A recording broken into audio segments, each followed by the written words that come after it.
स्वास्थ्य उपता आज हम जाने वाले हैं सुब्रमण्यन मैम से मिलने। और ये है बनारस यूनिवर्सिटी का, आप देख सकते हैं, स्वतंत्रता भवन, जहाँ पे बनारस यूनिवर्सिटी में मैम आ रही हैं, सुब्रमण्यन मैम। उनका पोस्टर आप देख सकते हैं सामने लगा हुआ है। सो हम जाएंगे अंदर और लोगों से पहले का रिव्यू पूछेंगे कि अभी कितने एक्साइटेड हैं वो लोग और कितना ज़्यादा हॉल अभी भर गया है। तो मैम को आने का समय है 6 बजे और अभी बज रहा है 5:30। सो चलते हैं अंदर, और आपको दिखाते हैं कितना एक्साइटेड है लोग।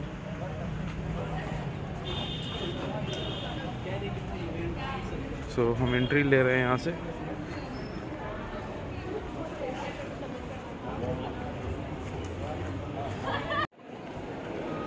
और अभी हॉल अभी पूरा भरा हुआ नहीं है, लेकिन थोड़ी देर में भर जाएगा।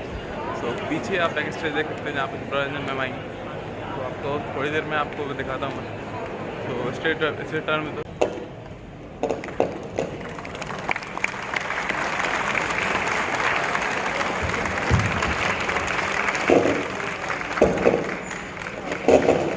Good evening, all of you, and thanks for inviting me. And the moment I entered BHU, I could feel the grandeur. I always had this view that BHU is a place once I should visit. But I have never imagined that it will be so grand and it will be so mesmerizing. So I am really honored, and I have been a student of Delhi University, and I used to feel that there is no place better than Delhi University, but I think after coming here, I have to change my opinion. So I must admit, it was simply like I never expected such a beautiful place and such an enthusiastic crowd. And I just had an opportunity to meet some of your representatives. I was just trying to know about the culture here, the culture of teaching, education, and I think that it's a wonderful place, and it's a great honor to interact with all of you. So, starting with, I believe that most of you may have thought about going for civil services, and how many of you want to go for civil services? Good. And even if those who have not yet thought, I will always suggest give it a try. It's really worth it, especially in a country like India. I think there is no other profession that can give you such a satisfaction the way civil services is, and satisfaction for various reasons. Not just a satisfaction from the perspective of your job, but otherwise also it is worth trying it. It gives you a sense of achievement clearing this particular exam, and whether you go for civil services or not as a career, but if you look at the syllabus of the civil services, so if you look at the syllabus of civil services, I will definitely say कि एक बार तो सबको कम से कम उस तरीके से पढ़ना जरूर चाहिए।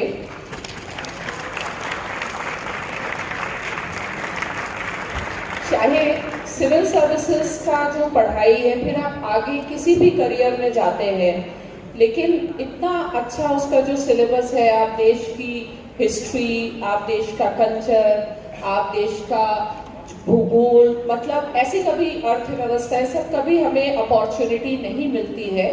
तो डेफिनेटली आपको एक बार सिविल सर्विसेज में जाना चाहिए। और undoubtedly civil services is, this particular exam is known as, or it is seen as, one of the toughest exam, and The toughest exam, why it is a toughest exam? Because you all know that civil services is known as the steel frame of the country.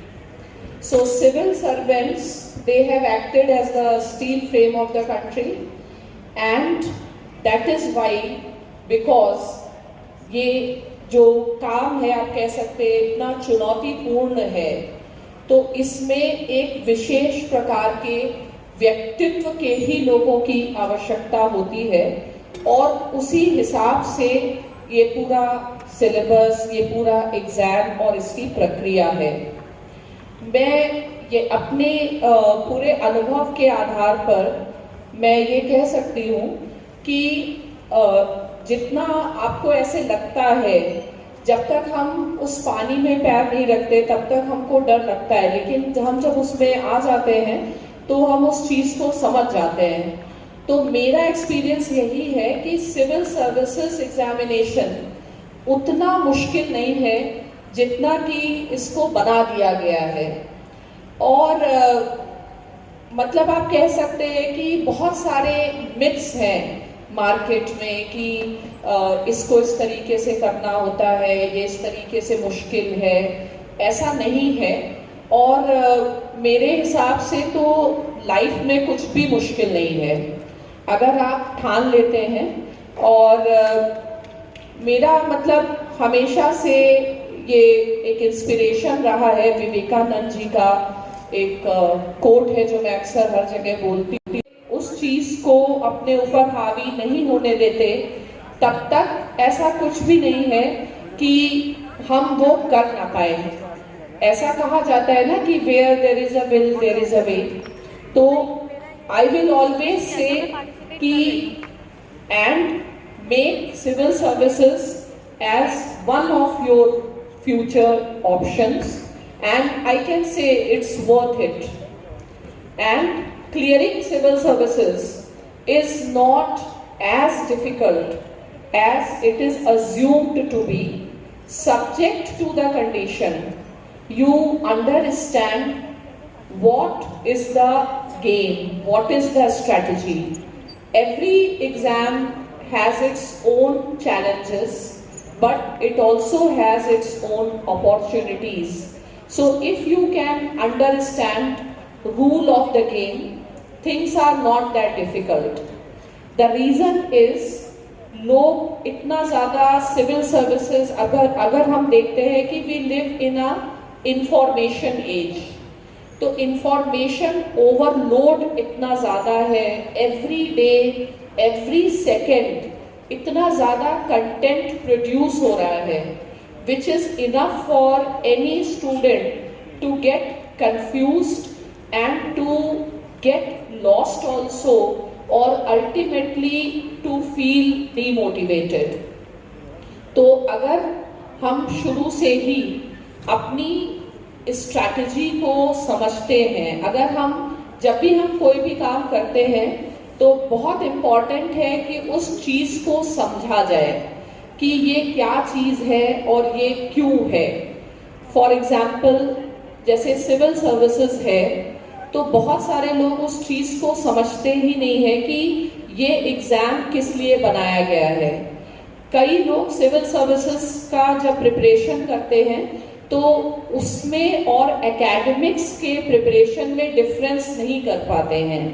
तो civil services examination, as you all know, ultimately it is a personality examination. तो आपको सबसे ज़्यादा क्या काम करना है और किस चीज़ के ऊपर काम करना है, तो आपको सबसे ज़्यादा काम करना है अपनी पर्सनैलिटी के ऊपर और अपने व्यक्तित्व के ऊपर। हम अगर केवल बहुत बुकिश अप्रोच से पढ़ाई करते हैं तो सिविल सर्विसेज करना मुश्किल होता है।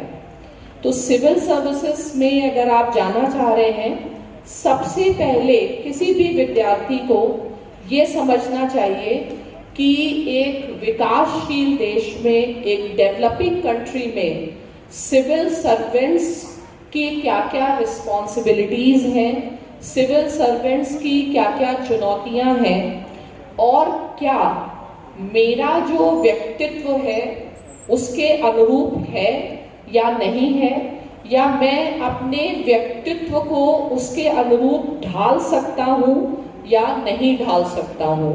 मैं यही कहूँगी कि no one is born topper, कोई टॉपर होता नहीं है। आप लोगों ने शायद फेमिनिज्म पढ़ा है, आपने सिमोन डी ब्यूवो का नाम सुना है। सिमोन डी ब्यूवो का एक बहुत फेमस स्टेटमेंट है, one is not born women, one becomes women. In the same way I can also say that one is not born topper, one becomes topper. और topper बनना मतलब इतना मुश्किल नहीं है। एक जो भी कंपटीशन है तो एग्जाम के लिए फॉर्म भरते हैं, पर आप देखते हैं कि बहुत सारे लोग फॉर्म भरने के बाद ही थोड़े दिन बाद उनके अंदर ये एक तरीके का डर बैठ जाता है या उतना कॉन्फिडेंस नहीं होता। तो जो लोग एक्चुअली एग्जाम में अपीयर होते हैं वो लगभग 5 से 6 लाख लोग प्रीलिम्स में अपीयर होते हैं, यानी कि बहुत सारे लोगों में इतना भी कॉन्फिडेंस नहीं रहता है कि वो फॉर्म भरने के बाद उस एग्ज़ाम के हॉल तक चले जाएं और वो एग्ज़ाम दे दें। और फाइनली जो कंपटीशन रहता है वो तो फिर प्रीलिम्स के बाद स्टार्ट होता है, जो बहुत लिमिटेड हो जाता है। तो इशू यही है कि हम जो चीज़ कर रहे हैं उसको हम सक्सेसफुली कैसे करें।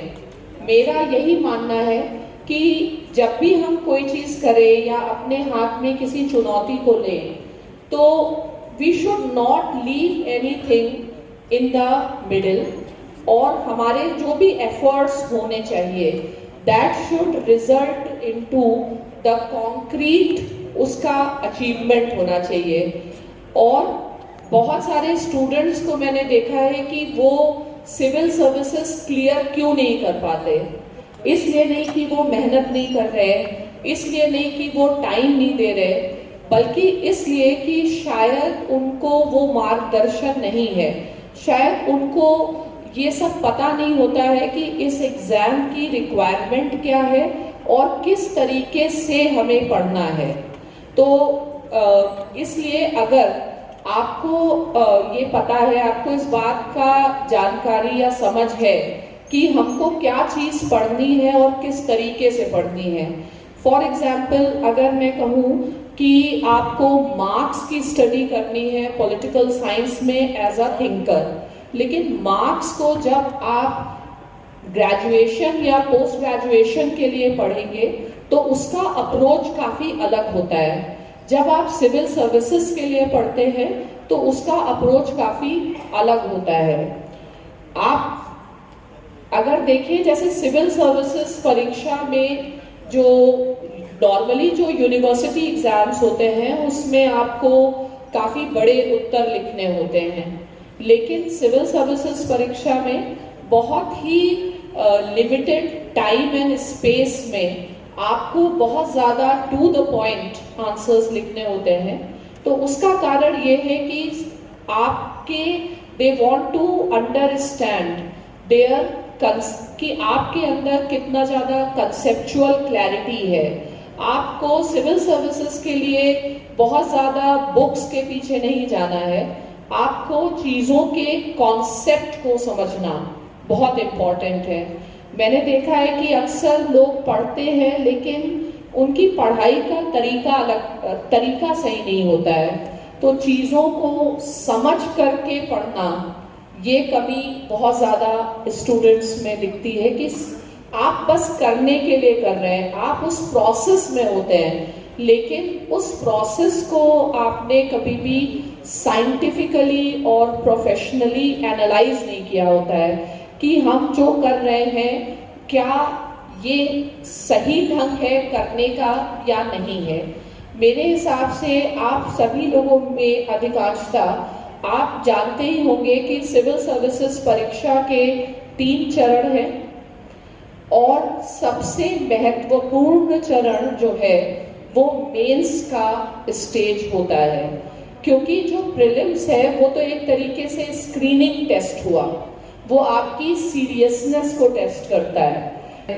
उसमें कई तरीके, अगर हम क्वेश्चंस का नेचर समझें तो प्रत्येक क्वेश्चन में कॉन्सेप्ट भी होगा, प्रत्येक फैक्ट्स भी होंगे, प्रत्येक क्वेश्चन में आपके अंदर एनालिटिकल स्किल्स हों, आपके अंदर एक निर्णय निर्माण की क्षमता हो कि आप उस मुद्दे पर कोई एक पोजीशन ले पाए। तो सिविल सर्विसेज के जितने भी आप देखेंगे, किसी भी स्टेज का जो एग्जाम के बेसिस पर वो एग्जाम नहीं क्लियर कर सकते। Information is needed but lot of skills will also be required. तो नंबर ऑफ टाइम्स हम लोग उन स्किल्स पर ध्यान नहीं देते हैं।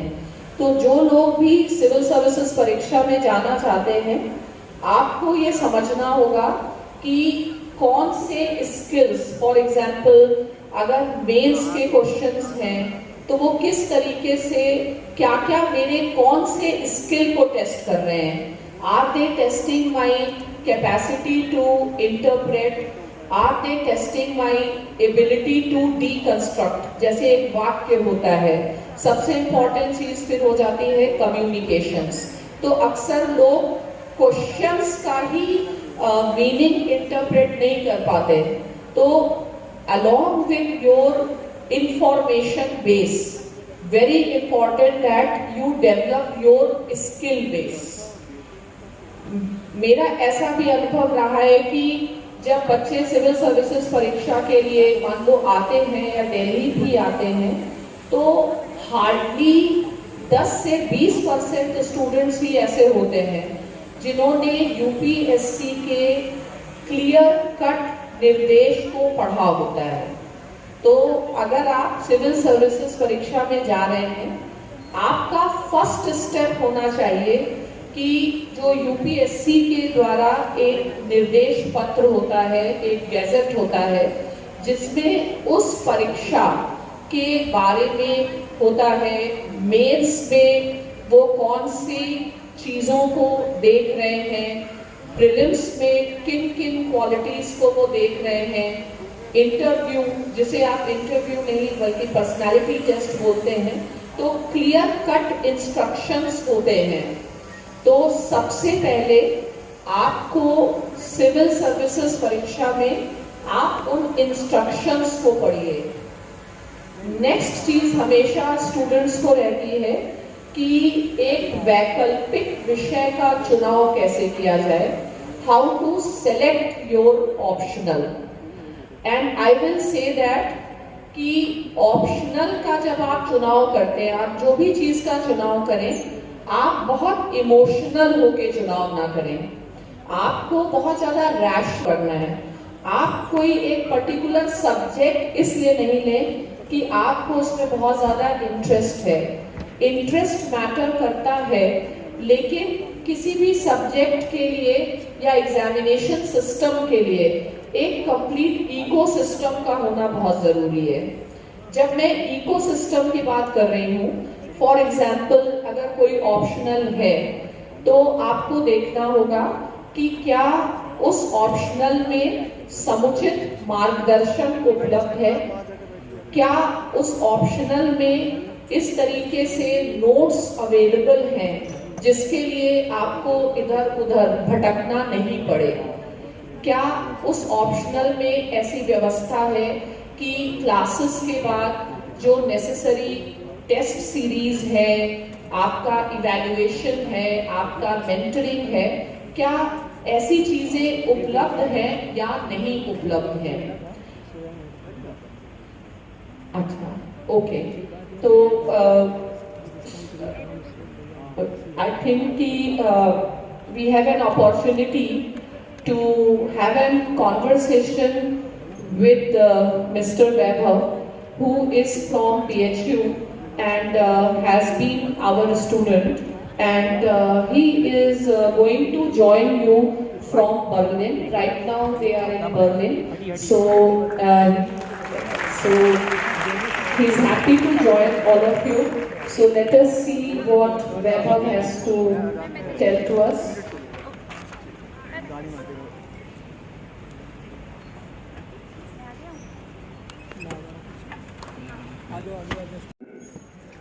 आवाज आ रही है? Yes. Hello, ma'am. Hello, hi. Hi, good to see you.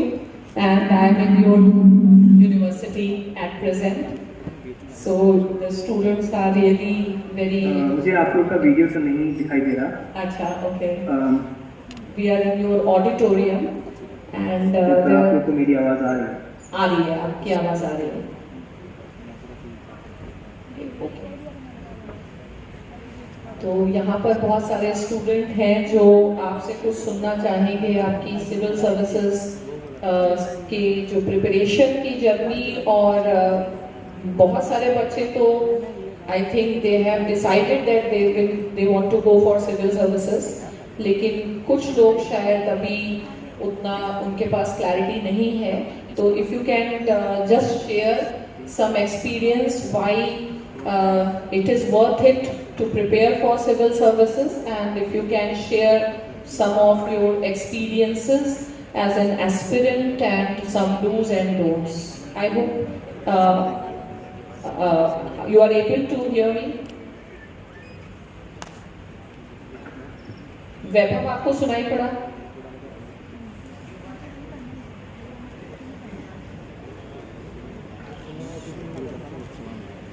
आवाज़ आ रही है तो मुझे आप लोग का वीडियो नहीं आ रहा है। अच्छा, लेकिन हम लोग आपको देख सकते हैं। और हाँ, अभी मुझे दिखाई दे। Okay, hello ma'am. हाय। तो आपको अपना कॉलेज के और स्टूडेंट्स में दिख रहे हैं? हेलो? नहीं, मुझे आपकी तरफ से दिख रहा है, आप दिख रही हैं बट अच्छा, स्टूडेंट्स नहीं। स्टूडेंट्स नहीं दिख रहे हैं।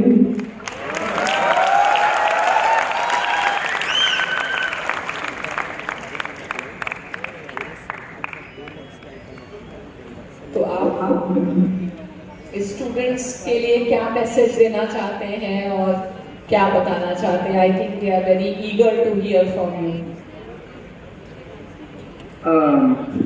मैं बिल्कुल ऐसे मैसेज तो नहीं है मेरे पास। आप लोग के सवाल अगर कुछ हैं तो उनका मैं ज़रूर जवाब देना चाहूँगा, और उसके बाद उन सवालों से जुड़ा अगर मेरे दिमाग में कुछ आएगा ज़रूर मैं आपको शेयर करूँगा। तो आपके पास कुछ सवाल है? तो पहला सवाल तो यही पूछा जा सकता है कि after joining the civil services would you recommend कि it is worth it to prepare for the exam and give try for this exam? I think it is definitely worth it. काफ़ी हद तक इस बात पे डिपेंड करता है कि आपके मोटिवेशन क्या है लाइफ। अगर आप सिर्फ ये सोचते हैं, मुझे ऐसा लगा सर्विस में ज्वाइन करने के बाद कि अगर आपको सिर्फ और सिर्फ पैसे कमाने का मोटिवेशन है तो शायद आप डिसअपॉइंट हो सकते हैं, क्योंकि सिविल सर्विस में इतना पैसा नहीं मिलता है, ये सच्चाई है। बट अगर आपका मोटिवेशन इस जॉब को लेकर पूरा, अगर आप पैशनेट हैं, अगर आपको लोगों से डील करना अच्छा लगता है तो आपके लिए जॉब बहुत सेटिस्फाइंग है। और as an aspirant what challenges normally they face and how to overcome those challenges? And normally mostly the students have issues with respect to choosing their optional and how to prepare for general studies, कैसे हम balance बनाएं। तो आप कुछ इनको guidance देना चाहते हैं? सबसे बड़ी मुश्किल मैम जो मुझे फेस हुई थी इस प्रिपरेशन में, जो कि गाइडेंस की कमी की, कुछ समझ नहीं आता था कहाँ से शुरुआत करें और क्या चीज़ें पढ़नी है और क्या चीज़ें कितना इफेक्टिव होती हैं। तो अगर आपके पास किसी का गाइडेंस है, कोई पहले उन्होंने एग्ज़ाम दिया है, तो वो बेस्ट सोर्स है। नहीं तो आप मेंटोर ढूंढने होंगे। जैसे जो आपका सेकंड क्वेश्चन है उससे रिलेटेड ठीक था मैम की, उससे मेरा कंप्यूटर साइंस इंजीनियरिंग करी है मैंने IIT से, और उसके बाद कंप्यूटर साइंस ऑप्शन नहीं था, तो closest was mathematics. But mathematics again एक डिफरेंट केयर है और फिर आप जनरल स्टडीज़ को बैलेंस करने में डिफिकल्टी आती है। प्लस मेरा इंटरेस्ट था पॉलिटिकल साइंस और इंटरनेशनल रिलेशंस में, जिसकी वजह से मैंने कॉलेज सर्विस की तरफ में आया था। तो पॉलिटिकल साइंस और इंटरनेशनल रिलेशंस मैंने लिया ऑप्शनल, और उससे मेरा काफ़ी हेल्प हो गया अपने आप ही, काफ़ी ज़्यादा तो ओवरलैप होता है। तो एक चीज़ आपको फर्स्ट चीज़ ये ढूंढनी कि आपके पास ऐसी गाइडेंस हो कि आपको एग्जैक्टली कोई रास्ता बता सके कि इस तरीके से पढ़ना है, ये चीज़ें पढ़नी है, एग्जाम के तरीके से प्रिपेयर करें। नॉलेज के पीछे मुझे लगता है कि बहुत बहुत कुछ है जो हम जान सकते हैं, पर वो सब कुछ काम का नहीं है एग्जाम के लिए। तो एग्जाम की स्पेसिफिक तैयारी करें, मेंटोर ऐसा आपको मिलेगा तो काफ़ी हेल्प हो जाएगी। और ऐसा सब्जेक्ट भी ऑप्शनल एक अच्छा तरीका हो सकता है कि जीएस के साथ आप ओवरलैप ढूंढ लें। पॉलिटिकल साइंस एक बहुत अच्छा ऑप्शन है।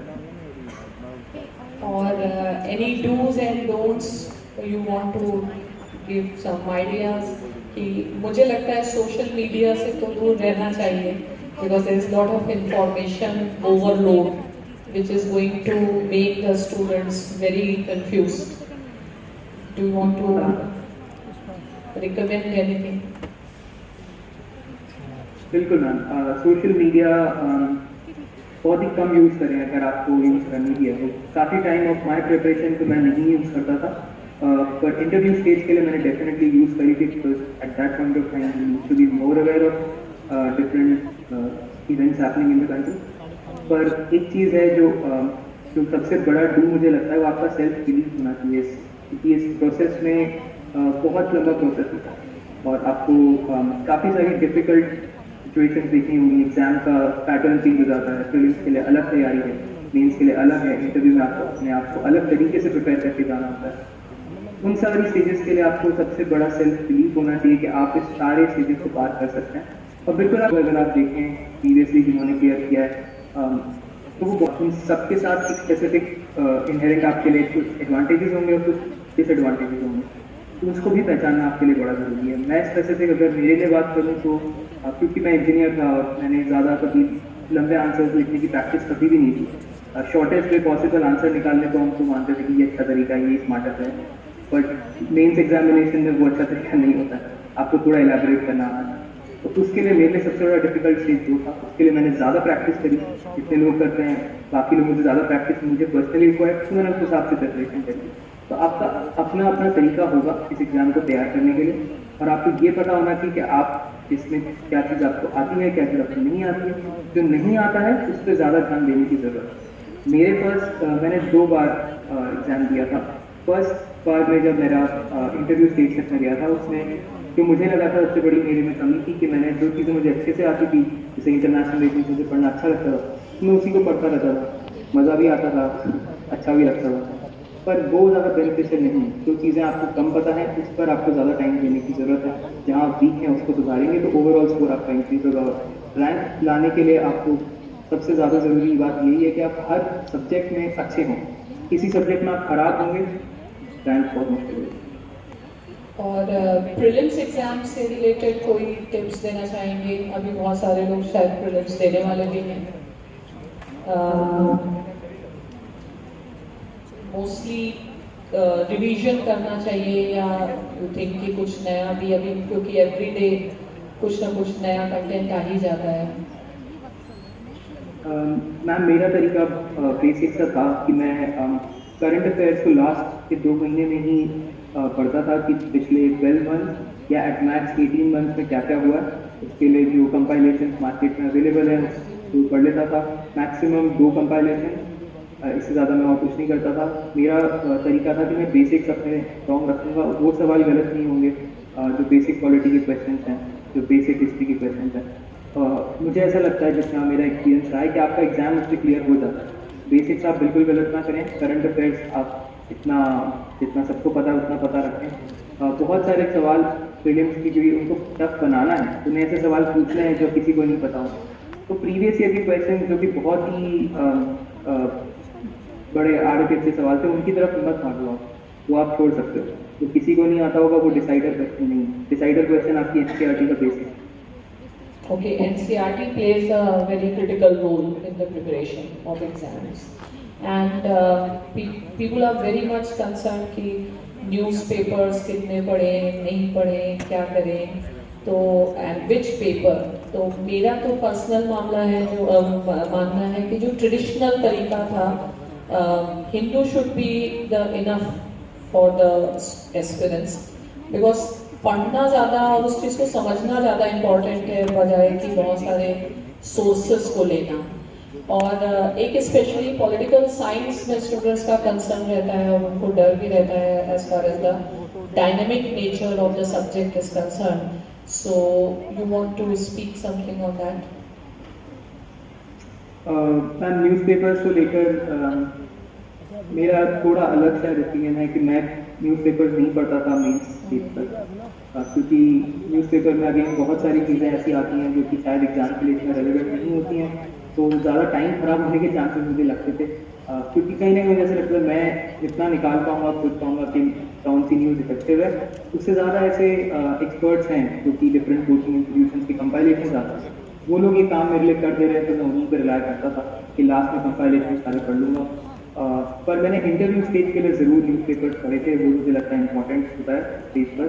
उस पर मैंने हिंदू पढ़ा था, इंडियन एक्सप्रेस पढ़ा था, और मैं टाइम्स ऑफ इंडिया की ऐप भी रखता था, तो लोकल न्यूज़, मैं राजस्थान से हूँ तो मैं वहाँ की लोकल न्यूज़ और बाकी न्यूज़ देखता रहता था। तो यूट्यूब पे डिफरेंट मीडिया चैनल्स जो कि मोस्टली इंटरनेशनल, उनको मैं फॉलो करता था, तो इंटरनेशनल न्यूज़ में वहाँ से आ जाती थी। बट अगर न्यूज़पेपर पढ़ने की बात है तो एक न्यूज़पेपर से ज़्यादा तो आप बिल्कुल ना जाएँ। अगर आपको अच्छा लगता है तो कोई भी एक उठा लें, हिंदू उठा सकते हैं, इंडियन एक्सप्रेस भी अच्छा न्यूज़पेपर है, बट ज़्यादा टाइम भी इस पर स्पेंड ना करें, थोड़ा कॉशन रखें। I think Vaibhav, you have answered most of the questions, and I believe Vaibhav's suggestions, you may have really understood what he means to say, that focus on the basic things, have your fundamentals strong, and instead of running after material, you should be very, very selective, and most importantly, believe in yourself.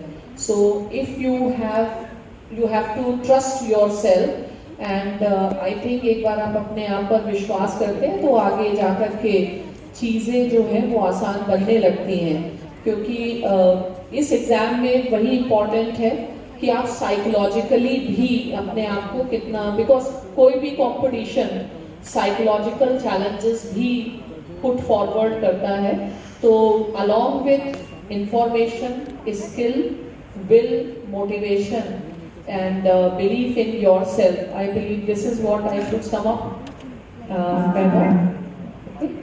So कहना चाहूँगा, आपकी इस बात मुझे याद आया कि aspirants को जो सिविल सर्वेंट की तलाश है यूपीएससी की, से मेरी समझ में आया ना, आपको एक बेसिक कुछ एट्रीब्यूट होने चाहिए आपके अंदर जो वो ढूंढ रहे हैं, और वो उन्होंने खुद ने लिस्ट करे हैं एथिक्स के सिलेबस में। जो जनरल स्टडीज 4 का पेपर है उसका सिलेबस अगर आप खोल के देखेंगे तो उसके अंदर कुछ qualities of civil servant listed हैं। तो सारे एस्पिरेंट्स को मैं यही सजेशन दूंगा कि आप उसको पढ़ें, उसको समझें अच्छे से, उसकी डेफिनेशन देखें, उसके एग्जाम्पल देखें और उन क्वालिटीज़ को अपने अंदर डालने की कोशिश करें। अगर आप उस तरीके से खुद को इस प्रोसेस में 1 साल अगर आप देंगे, 1.5 साल का प्रोसेस ही हो जाता है, तो आप अपने आप में एक ट्रांजिशन खुद में महसूस करेंगे, और आप उस तरीके से अगर आप खुद ही बन गए तो फिर इस एग्ज़ाम को क्लियर करना अपने आप हो जाएगा, ऑटोमेटिक वो आउटकम हो जाएगा इस पूरे प्रोसेस में। तो वो क्वालिटीज़ अपने अंदर मिलती हैं। Thank you, Vaibhav. Thank you for joining us, and wishing you a very, very happy and successful life ahead. And hopefully we'll meet again very soon. Thank you. Thank you so much. To all the aspirants.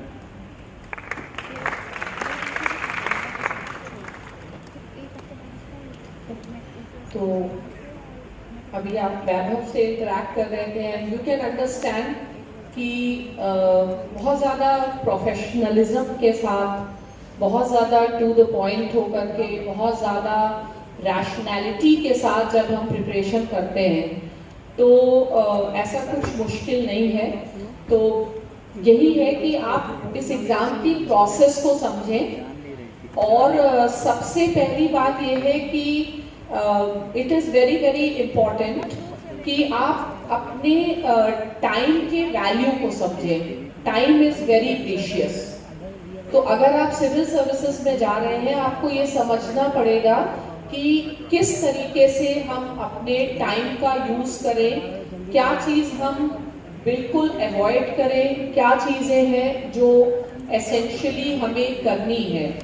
मैं इतना कह सकती हूँ कि अगर कोई seriously preparation करता है तो एक अटेम्प्ट से ज़्यादा उसको और अटेम्प्ट्स की ज़रूरत नहीं है। First attempt is always the most successful attempt, most useful attempt. तो आप अपने फर्स्ट अटेम्प्ट को काफ़ी सीरियसली लें, क्योंकि आपका नॉलेज भी बहुत फ्रेश होता है, आपका मोटिवेशन लेवल भी हाई होता है। और गवर्नमेंट तो इतने सारे अटेम्प्ट्स देती है, बट आई थिंक दो से ज़्यादा अटेम्प्ट्स देने का कोई सेंस नहीं बनता है। मतलब ऐसा नहीं होना चाहिए कि आप फिर उसी में लगे रहें, क्योंकि there are many things which you can do at this stage. तो अगर फर्स्ट स्टेप लें, स्टेप को अच्छे से उस चीज़ को समझें, साइंटिफिकली समझें, उस चीज़ को रैशनली समझें। और जब तक आपके मन में पूरा खुद से ये विश्वास नहीं है कि मैं सिविल सर्विसेज कर सकता हूँ या I can Orient my self for the requirements of the examination, तो आप जस्ट इसलिए नहीं दे कि एक नेशनल हॉबी है और सब किसी को देना है तो हम भी दे रहे हैं।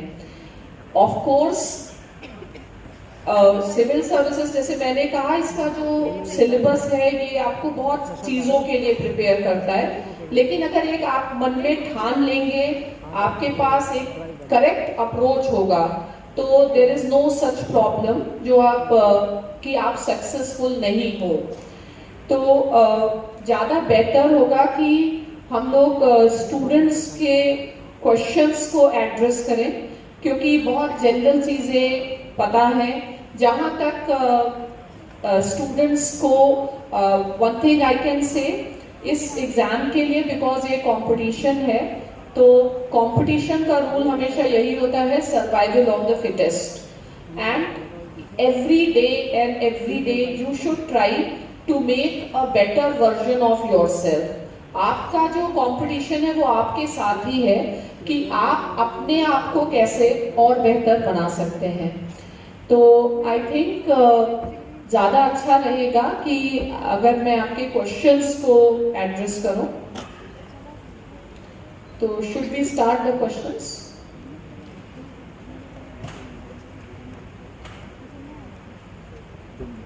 Okay. Anmay is here, and I think on behalf of all the students, he will be taking these questions, and hopefully I'll be able to address those questions and address your queries. Yeah. Should we start? There is this English versus Hindi divide. अगर मैं बहुत धारा प्रवाह अंग्रेजी बोल देता हूँ तो कहीं ना कहीं शायद एक ऐसा छात्र जो अंग्रेजी नहीं बोल पाता तो उसके ऊपर कोई एडवांटेज है?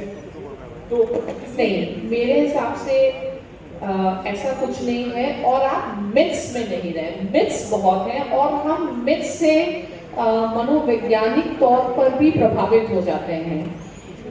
भाषा आपकी कोई भी हो, आपकी भाषा अच्छी होनी चाहिए, भाषा के ऊपर पकड़ होनी चाहिए। तो जब हम लोगों ने हिंदी मीडियम के भी बच्चों को पढ़ाया है, इंग्लिश मीडियम के भी बच्चों को पढ़ाया है, और मैं कहूँगी कि कई बार ये देखा गया है कि जो हिंदी मीडियम के बच्चे हैं वो काफ़ी अच्छे रहे हैं, काफ़ी अच्छे रहे हैं। और नेक्स्ट ये भी एक समस्या है कि आपका आजकल के जो स्टूडेंट्स में मैंने देखा है कि एक लैंग्वेज एक इशू है, और ऐसा नहीं है कि जो इंग्लिश मीडियम ले रहे हैं वो उनको लैंग्वेज पे उतना ही कमांड है, या जो हिंदी मीडियम ले रहे हैं कमांड नहीं है लैंग्वेज पे। तो लैंग्वेज पे कमांड करना बहुत इम्पोर्टेंट है, क्योंकि आपका जो सबसे इम्पोर्टेंट स्टेज है वो मेंस है। अब मेंस में लैंग्वेज का ही खेल है, और मैं ये कह सकती हूँ कि language is the most powerful weapon in the world. शायद लैंग्वेज से पावरफुल कुछ नहीं होता, language and speech, because you make your influence through your language and speech, तो आपकी लैंग्वेज कोई भी लैंग्वेज हो, बट वो लैंग्वेज स्पष्ट हो, उसमें ग्रामेटिकल एरर्स नहीं हो, और सबसे इम्पॉर्टेंट चीज है कि आप अपनी बात रख सकें। आप वही मीडियम चुनाव करें जिसमें आप अपनी बात अच्छे से रख सकते हैं। ऐसा कोई डिस्क्रिमिनेशन नहीं किया जाता है, और मुझे ऐसा लगता है कि वर्तमान में हर एक लैंग्वेज को भी गवर्नमेंट जो है वो प्रमोट कर भी रही है। तो ऐसा ये मत सोचिए, क्योंकि आपको जिस लैंग्वेज में अपने आप को अच्छे से आप स्पष्ट कर सकें, आप वो लैंग्वेज लीजिए। एस्पिरेंट है तो एक ये धारणा है कि पूरा समय आपको पढ़ाई में देना है, तो एक कॉमन सी चीज बन जाती है कि you have to like sacrifice your social life, और maybe you have to sacrifice your interest. अगर आपको, क्योंकि टॉपर है जो वो कहते हैं हम तो 17 घंटे पढ़ते थे, हम तो 19 घंटे पढ़ते थे, तो क्या सच्चाई है इसमें? कि क्या यही है कि आपको सब कुछ छोड़ देना है और सिर्फ पढ़ाई करनी है? देखिए, मैं ये कहूँगी कि ये जो यूपीएससी एग्जाम है, पढ़ाई के साथ साथ पर्सनालिटी का भी एग्जाम है, और along with your intelligent question you also have social intelligence and emotional intelligence also। ये सारी चीजें important हैं। Man by nature is a social animal। आप आइसोलेशन में रह नहीं सकते। इनफैक्ट जब आप आइसोलेशन में रहते हैं तो हो सकता है कि कई तरीके के मानसिक विकार भी हो सकते हैं। तो ऐसा कुछ नहीं है कि आपको बिल्कुल दुनिया से संन्यास लेना है। उल्टा यूपीएससी का सिलेबस ये चाहता है कि आप कितना ज़्यादा अवेयर हो सोसाइटी के साथ, आप अपनी लीडरशिप स्किल को डेवलप करें। तो ऐसा कुछ नहीं है। और ये कहा जा सकता है कि पहले दिन से ही एक ही मोड में प्रिपरेशन नहीं किया जाता है। जैसे जब आप शुरुआत कर रहे हैं तो उसी समय इतनी तीव्र गति से आप ना भागें कि जब आपको भागने की जरूरत हो उस समय आप ना भाग पाए। तो stage to stage preparation change होता है। ऑब्वियसली जब आप एग्जाम्स दे रहे हैं, जैसे प्रीलिम्स में 1 महीना है, तो आपको मिनिमम 10-12 घंटे पढ़ने ही पड़ जाते हैं। मेंस में भी ऐसा है, लेकिन थ्रू आउट ऐसा नहीं होता। आप जॉब के साथ भी कर सकते हैं। इतने सारे स्टूडेंट्स हैं जिनकी फैमिलीज रही हैं, जॉब रहा है और फिर भी उन्होंने किया है। तो मेन है कि आप, और हर स्टूडेंट की परिस्थिति अलग होती है। किसी को जॉब करना भी पड़ सकता है, किसी को नहीं भी पढ़ना। तो आपको ये समझना होगा कि मेरे सिनेरियो में what is the best possible situation. और ये बहुत इंपॉर्टेंट है कि आप इंटरेस्ट बनाए रखें। आप ऐसा कुछ नहीं करें, क्योंकि जब हम बहुत अननेचुरल करते हैं, हम एकदम सोसाइटी से हट के अपने को कमरे में बंद कर सकते हैं, तो वो बहुत दिन सस्टेनेबल नहीं है। आप वही स्ट्रैटेजी लीजिए जो सस्टेनेबल है। शुरुआत में 3 से 4 घंटे भी अगर आप क्वालिटी स्टडी कर रहे हैं वो बहुत है। जैसे जैसे एग्जाम पास आ रहा है आप उसका रेशियो बढ़ाते जाएं। उल्टा बहुत खतरनाक हो जाएगा कि अगर आप शुरू से ही 10-15 घंटे कर रहे हैं। Ultimately productivity matters. आउटकम क्या निकल रहा है, आउटकम पे ध्यान दीजिए। तो आई थिंक मैम ने बहुत क्लियरली सवाल को जवाब दिया कि प्रोडक्टिविटी मैटर्स।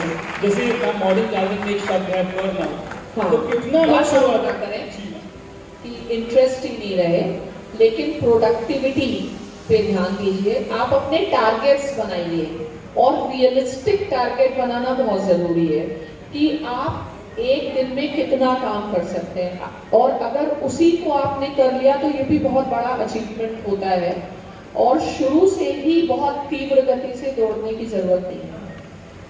मैम अगला सवाल लेते हैं। तो आपके हिसाब से what should be the ideal strategy for preparing for UPSC? Like कुछ पर्टिकुलर डूज? सबसे इम्पोर्टेंट चीज़ है कि बच्चों, जो मैंने बता भी रही थी कि बच्चे सिलेबस भी नहीं देखते हैं, और बाहर से गाइडेंस की वो पूछते हैं कि कैसे आंसर लिखें, आंसर की क्या रिक्वायरमेंट होनी चाहिए। आप सिलेबस देखें, आपका जो बेस्ट गाइड है वो प्रीवियस ईयर क्वेश्चन पेपर है। तो स्टार्टिंग से पहले सबसे पहले आप यही करिए, सिलेबस देखिए, सिलेबस में जितने पोर्शंस हैं आप उतने सेपरेट रजिस्टर्स बना लीजिए और उस पर्टिकुलर, फॉर एग्जाम्पल हिस्ट्री है, कल्चर है, कहाँ से कितने क्वेश्चंस आ रहे हैं, क्वेश्चन की एनालिसिस करना बहुत जरूरी है कि जिससे हमें ये पता चल जाए कि किस पोर्शन के ऊपर कितना महत्व देना है। फिर लास्ट 5 ईयर के पेपर्स की आप ट्रेंड एनालिसिस खुद कीजिए कि क्या पिछले सालों में फोकस जो है वो हिस्ट्री की ओर बढ़ा है, क्या करंट पर ज्यादा ध्यान दिया जा रहा है, ट्रेंड क्या है। क्योंकि अगर हम स्ट्रैटेजी तभी बना पाएंगे जब हम चैलेंजेस को समझते हो। तो अगर कोई स्टूडेंट खुद से, भले ही मैं आपके साथ क्वेश्चन एनालिसिस कर लूं, लेकिन आप जब वो काम खुद करते हैं तो उसका रिजल्ट अलग ही होता है। तो any serious student should make separate register, अपने हाथ से आप इम्पोर्टेंट है। लोगों को लगता है कि हम सिलेबस खत्म कर दें, लेकिन वो टाइम नहीं देते हैं चीजों को समझने में, फिर अल्टीमेटली वो कहीं ना कहीं फंस जाते हैं। तो क्वेश्चन एनालिसिस करिए, खुद से करिए ट्रेंड एनालिसिस कि पिछले सालों में किस तरीके से चीजें बदल रही हैं, जिससे हम आगे का अनुमान लगा सकें। वो बहुत इंपॉर्टेंट है, क्योंकि डार्कनेस में आगे बढ़ने का कोई सेंस नहीं है, फिर वो रिजल्ट नहीं आएंगे। You can't take things in a very unprofessional manner, नहीं ले सकते। तो पर्सपेक्टिव से कितना इम्पोर्टेंट है? देखिए, मेंस में आपको एक ऑप्शनल लेना ही है, ठीक है। और मैं अपने शुरुआत में यही बता रही थी कि आप जो भी काम करें आप इमोशनल होके ना करें कि भाई ये मेरा ग्रेजुएशन सब्जेक्ट रहा है तो मुझे वही लेना है, वैसा ना करें। इशू ये है कि आपको मार्क्स लाने हैं चीज़ों में, तो मार्क्स कैसे आएंगे, जिसके लिए मैंने ये भी बताया कि वही विषय ले जिसका एक पूरा इकोसिस्टम अवेलेबल है। मतलब क्लासेस हो, नोट्स हो। हमारे एक टॉपर थे मिस्टर दिनेश, 5th या 7th रैंक थी उनकी, तो उन्होंने बताया कि मेरा मेन रीज़न PSIR लेने का ये था कि मुझे लगा कि कम से कम एक जगह नोट्स हैं और उसके लिए मुझे भटकना नहीं पड़ेगा, क्योंकि टाइम बहुत इम्पोर्टेंट है। तो आप PSIR लें, आप कोई भी सब्जेक्ट लें, लेकिन आप देखिए उसका इकोसिस्टम अवेलेबल है या नहीं है।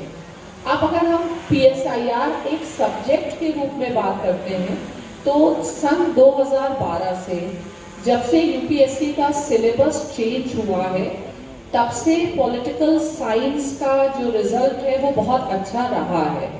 कारण ये है कि जो जनरल स्टडीज हैं, जनरल स्टडीज और पॉलिटिकल साइंस का जो ह्यूज ओवरलैप है। मैं ये भी कहूँगी कि पॉलिटिकल साइंस एक ऐसा सब्जेक्ट है जो आपके व्यक्तित्व पर भी प्रभाव डालता है। और व्यक्तित्व पर प्रभाव वो क्यों डालता है?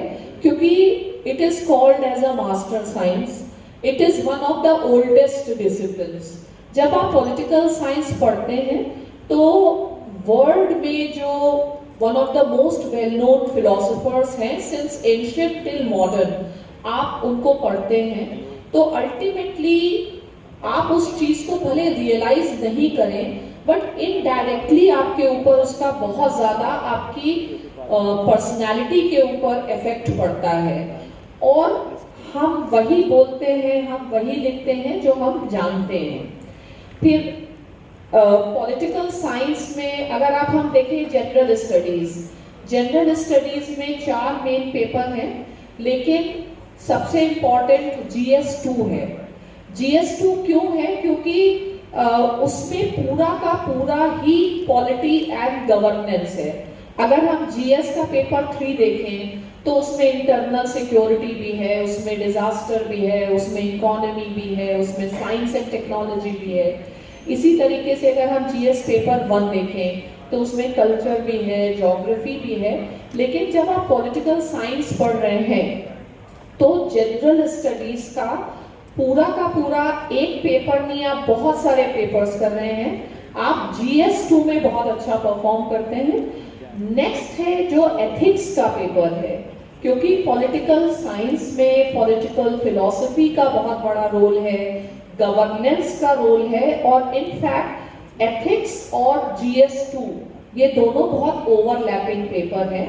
दोनों को आप साथ में पढ़ सकते हैं और पॉलिटिकल साइंस के स्टूडेंट को इसमें हमेशा एडवांटेज रहेगा।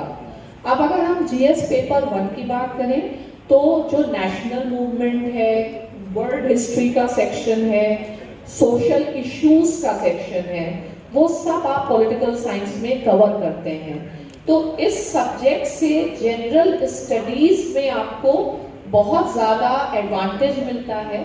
अगर आप एसेज के ट्रेंड देखिए कि पिछले 3-4 साल से they have shifted more towards philosophical essays, और जो यहाँ तक कि एक ज़माने में, जैसे अगर हम कार्ल मार्क्स की बात करें तो marks is a thinker who is anti state, लेकिन फिर भी यूपीएससी ने मार्क्स के स्टेटमेंट पर भी क्वेश्चन पूछा है। यानी कि आपको काफ़ी एडवांटेजेस हैं। आप जब इंटरव्यूज में भी जाएंगे तो इंटरव्यू में एक बहुत बड़ा सेक्शन इंटरनेशनल रिलेशंस से लिंक होगा, और गवर्नमेंट का भी एक ऐसा ट्रेंड है कि धीरे धीरे फॉरेन सर्विसेज का इम्पोर्टेंस अब बढ़ भी रहा है, तो बहुत ज़्यादा आपको उसका एडवांटेज होगा।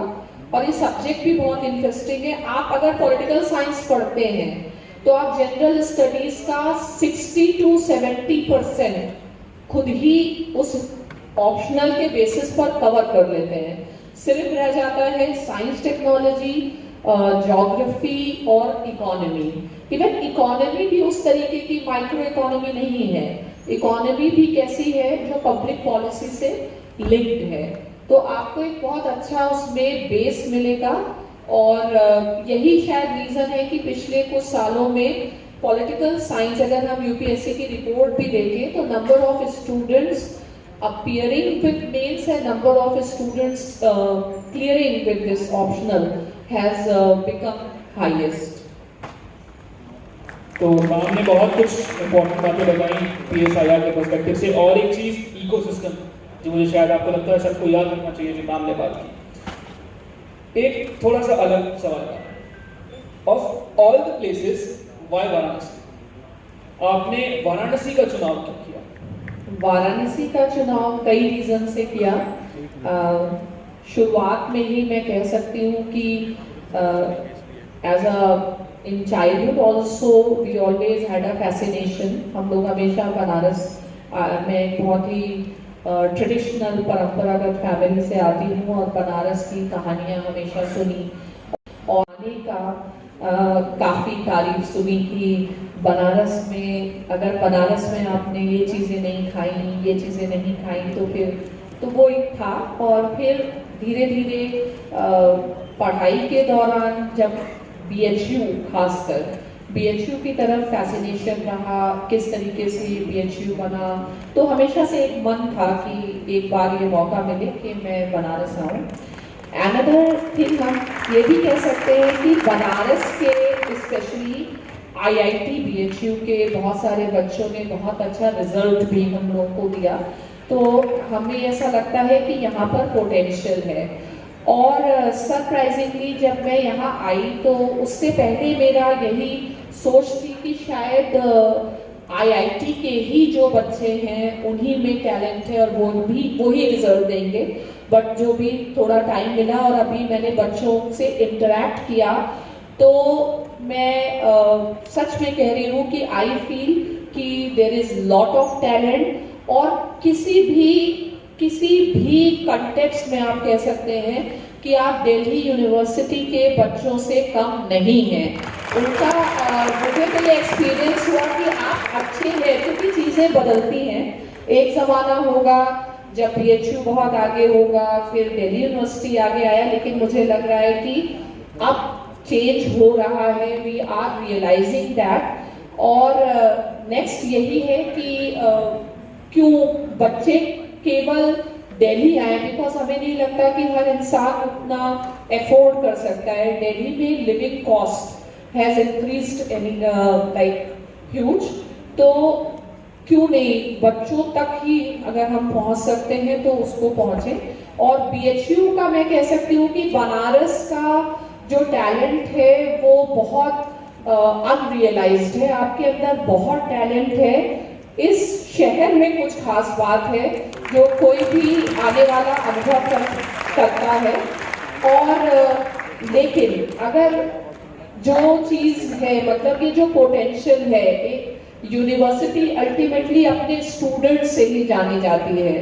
तो अब तक BHU को हम लोग बहुत समय से, अब तक या एक जो जनरल व्यक्ति है वो मदन मोहन मालवीय जी के ही नाम से जानता है, लेकिन मैं चाहती हूँ कि आप सबके भी नाम से अब हम जानना चालू करें कि जैसे वैभव का नाम है तो आप लोगों का भी नाम, आपको अपने इंस्टीट्यूशन के लिए कुछ ऐसा करना चाहिए कि केवल अब हम बदल लगा, बिकॉज एज अ टीचर आप कह सकते हैं कि आई वॉन्ट रिजल्ट्स।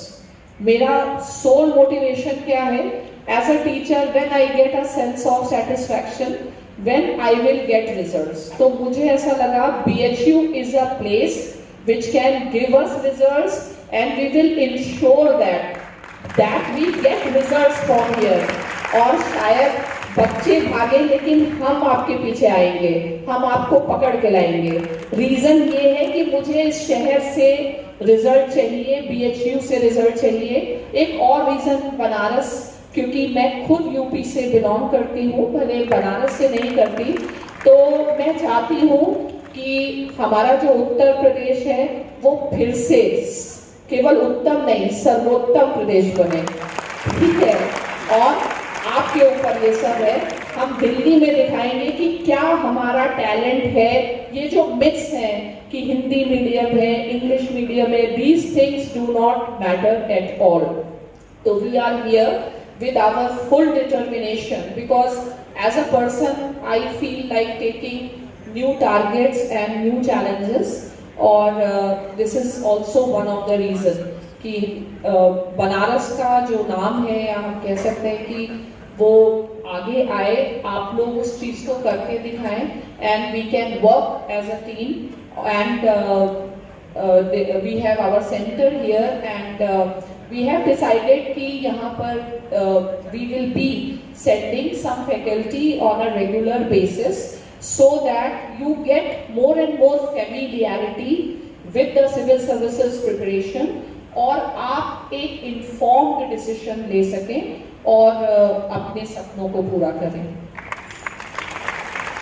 और fulfillment when my students give me results। तो रिजल्ट्स कौन स्टूडेंट्स देते हैं? Of course those who are talented, those who come from good educational background. तो आई ऑलवेज बिलीव कि BHU is one such place which can act as a force multiplier for us, and we can definitely get good results. Now we have opened a centre here where we are going to start our offline classes also along with online. The same faculty which is taking classes in Delhi, they will be visiting here. We are going to start एक orientation classes भी हम लोग यहाँ पर start करेंगे, जैसा कि हमने दिल्ली में start किया है, जिसमें आप आकर के classes को attend करें और उस हमारी जो approach है उसको समझें। तो same quality we are going to provide here also. Now next is ऐसे के प्रिपरेशन को कैसे करना चाहिए। तो इसके लिए मैं ये भी बताना चाहूँगी कि जो पॉलिटिकल साइंस के स्टूडेंट हैं, या सोशियोलॉजी के स्टूडेंट्स हैं, या फिलॉसफी के स्टूडेंट्स हैं, उनकी क्या स्ट्रैटेजी होनी चाहिए। उनकी स्ट्रैटेजी हमेशा ये होनी चाहिए कि हम अपनी स्ट्रेंथ पर काम करें और अपनी वीकनेस को थोड़ा बेटर करें, लेकिन हमको अपने स्ट्रेंथ को नहीं भूलना है। तो कोई भी पॉलिटिकल साइंस, फिलॉसफी और सोशियोलॉजी तीनों काफ़ी ओवरलैपिंग सब्जेक्ट हैं। तो आपका मेन फोकस होना चाहिए कि आप जनरल स्टडीज़ के पेपर 2 जीएस पेपर 4 और एसए, केवल इसी को प्रायोरिटाइज करें। अगर आप इसी को भी प्रायोरिटाइज कर लेंगे, इसी में अच्छे मार्क्स ले आएंगे, तो भी आपकी बहुत अच्छी रैंक आ जाएगी। तो अगर एसए का प्रिपरेशन कैसे करें? एसए का जब भी प्रिपरेशन होगा तो उसके लिए सबसे पहले जनरल स्टडीज के 4 जो बेसिक पेपर्स हैं, पहले आप उसको अच्छे से पढ़ लीजिए, क्योंकि चाहे वुमेन रिलेटेड इश्यूज हों, चाहे इन्वायरमेंट रिलेटेड इश्यूज हों, चाहे जुडिशियल रिफॉर्म्स हो, आपको एक बेसिक सिस्टम पता होना ही चाहिए। और फिर जब हम कोई भी ऐसे लिखते हैं तो उसमें उस विषय की अपनी एक फिलॉसफी तक पहुंचना, उसके सोशल, पॉलिटिकल और अन्य डायमेंशंस को देख करके जोड़ करके आप अगर देख पाएंगे तो वो सब इम्पॉर्टेंट है। शुरुआत में एकदम ऐसे पर नहीं जा सकते हैं, क्योंकि आपके पास थोड़ा सा बेसिक नॉलेज बेस होना चाहिए। तो we have a special programme for SA and we also have a special programme for the test series of the students. तो हम लोग एसए की क्लासेस लेते हैं और उसमें साथ ही उसमें टेस्ट भी होंगे, जिससे कि 1-to-1 एक इंटरेक्शन हो जाए, किस स्टूडेंट के अंदर क्या कमी है ये पता चल के उसके अनुसार उसको हम ओरिएंट कर सकते हैं। तो लेकिन बेसिक सबसे पहले आपको जनरल स्टडीज से ही स्टार्ट करना पड़ेगा। क्यों है असफलता? नहीं, डेथ का फियर ये है कि हम मरना नहीं चाहते, पर as a physical human being क्या ऐसा हो सकता है कि हम ना मरें? ऐसा हो सकता है? क्या आपको नहीं लगता कि लोग अमर हो जाते हैं? अमर हो जाते हैं ना। तो नहीं मरना मतलब अमर हो जाना। तो अमर कैसे होता है इंसान? क्या कोई इंसान फिजिकली इस दुनिया में रह सकता है? हमेशा नहीं रह सकता। तो उसके जो एक्शंस हैं, वो उसके जो डीड्स हैं, उसी के कारण कुछ लोग अमर हो जाते हैं। तो हमको अगर एक मनुष्य के रूप में जीवन मिला है तो हमको निसंदेह ऐसा कुछ करना चाहिए जिसके कारण हमको लोग याद रखें और हमारा जो नाम जब भी लिया जाए तो वो एक सकारात्मक भाव के साथ वो नाम लिया जाए। और ये सोचिए कि आपको कहाँ बैठना है, आपको वहां पे बैठना है जो एक कॉमन मैन है, या आपको प्रिंस बनना है। अगर आपको प्रिंस बनना है तो आपको प्रिंस बनने वाला एटीट्यूड भी चाहिए, ठीक है? और बिना उस एटीट्यूड के नहीं आप बनेंगे। और एवरीथिंग डिमांड सम प्राइस, ठीक है? There is a Newton's law, Newton का भी लॉ है, after every action there is an equal and opposite reaction. आज मैं फ्लाइट में I was just reading the story of lord Ram. तो उसमें धर्म और ये सब तो बहुत, उसमें भी क्या है, क्या राम को आप सिर्फ इसलिए रेस्पेक्ट करते हैं कि वो राजा थे, या उनके जो एक्शंस हैं, उनकी जो सफरिंग्स हैं और उस सफरिंग्स को उन्होंने किस तरीके से ओवरकम किया? Why he is recognised as one of the greatest persons born in India, या उनको क्यों रिकॉग्नाइज किया जाता है? तो कई चीजें यही है कि आप अपने आप, कई लोग उस समय, राम के समय में बहुत सारे लोग होंगे, बट क्या हमें उनका नाम पता है? नहीं पता है। तो राम का अगर लाइफ इतना चैलेंजिंग रहा है, इतने कष्ट, अगर मानव रूप में भगवान को इतने कष्ट सह करके ही कोई चीज अचीवमेंट मिलता है, तो हम लोगों को वो कष्ट सहना चाहिए, वो कष्ट एंजॉय करना चाहिए। मुझे ऐसा लगता है कि जब हम कष्ट को एंजॉय करते हैं तभी शायद हम अपने अचीवमेंट्स पर उस चीज को हम एंजॉय कर सकते हैं। तो कभी भी जिंदगी में आसान काम तो करो ही नहीं, क्योंकि आसान काम में कोई मजा नहीं है। आपकी लाइफ बहुत बोरिंग हो जाएगी, उसमें कोई चैलेंज नहीं है, आपको आगे जाकर के कोई स्टोरी सुनाने को नहीं मिलेगी अपने बारे में, ठीक है? तो और ये सब आपके अपने ऊपर है, और ये लाइफ बार बार नहीं मिलेगी, ठीक है? ये अपॉर्चुनिटी बार बार नहीं मिलेगी। take this opportunity, do something and feel proud about yourself. Yeah. 8 से 12 बजे तक इसको पढ़ें, उसके बाद सेकेंड राउंड में आप अपना रेस्ट ले लीजिए। 2 से 4 या 2 से अपना 6 बजे तक करंट का कुछ पढ़ लीजिए, ठीक है, क्योंकि इस समय करंट भी इम्पोर्टेंट है। और उसके बाद सेकेंड जब आप बैठे 8 से 12 का आप शेड्यूल बनाइए, उसमें 1 या 2 पेपर करना बहुत इम्पोर्टेंट है, क्योंकि अभी जो आपने पढ़ा है उसके नॉलेज का एप्लीकेशन अगर आप प्रैक्टिस नहीं करेंगे तो वहां पे आप कर नहीं पाएंगे, क्योंकि हम क्या जो जानते हैं उतना इनफ नहीं है। हमें एलिमिनेशन स्ट्रेटजीज, टेक्निक्स, ये सब भी सीखना बहुत इम्पोर्टेंट है। तो आज से लेकर प्रैक्टिस करते रहिए, थिंक पॉजिटिव। ऐसा कभी भी नहीं होगा जब आपको लगे कि आपका प्रिपरेशन पूरा हो गया, ठीक है। तो ये एक प्रोसेस है। बहुत सारे लोग एग्जाम देने से पहले डर जाएंगे, तो अगर आप एग्जामिनेशन हॉल में चले गए, अपना माइंड सेट, मतलब शुरुआत में जब आप पेपर देखेंगे तो एकदम ऐसे लगता है कुछ नहीं आ रहा, क्या है, क्वेश्चंस भी ऐसे होंगे। यूपीएससी मतलब उसका एक स्टैंडर्ड है, ऐसा नहीं होगा कि आप वो क्वेश्चन आसानी से कर लें। आप ये मान के चलिए कि क्वेश्चन मुश्किल होंगे, लेकिन ये केवल मेरे लिए नहीं मुश्किल है। आप फील्ड में जो परफॉर्म करता है वो मैटर करता है। क्लास में और लाइब्रेरी में तो बहुत लोग पढ़ लेते हैं, लेकिन फील्ड में, एग्जामिनेशन हॉल में भी जरूरी नहीं है कि जो 15 घंटे लाइब्रेरी में पढ़ रहा है वो वहां पर अपना काम और ये सब चीजें मेंटेन करके रख पाएगा। तो वो उस दिन आपको शो करना है, ठीक है।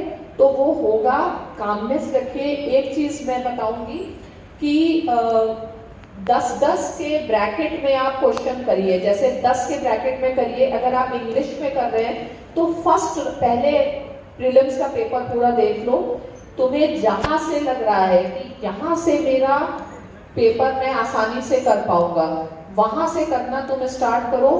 10-10 का ब्रैकेट रखो, एक अलग कलर की पेंसिल ले लो कि भाई ये वाला जो करेक्ट है क्वेश्चन, ये वाले में लिटिल बिट डाउट है, सेकेंड राउंड में मैं ये क्वेश्चन पे आके इसको देखूंगा और अपना स्ट्राइक रेट देखो।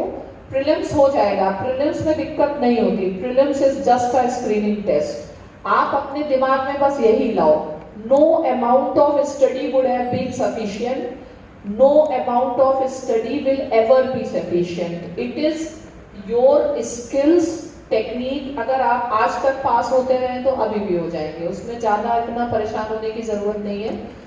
आराम से प्रीलिम्स दे करके आओ और उसके बाद जनरल स्टडीज या जो भी है ना, 1 हफ्ते प्रीलिम्स पेपर देने के बाद पेपर के ऊपर मत बैठो, चाहे हो रहा है चाहे नहीं हो रहा है। स्टार्ट योर मेंस प्रिपरेशन, ठीक है। हो गया बहुत अच्छा है, नहीं हुआ तो अगले साल के लिए हमको करना है, ठीक है। आप कभी श्योर नहीं हो सकते ना कि आपका हो जाएगा या आपका नहीं, क्योंकि पेपर तो अनप्रिडिक्टेबल है, ओके।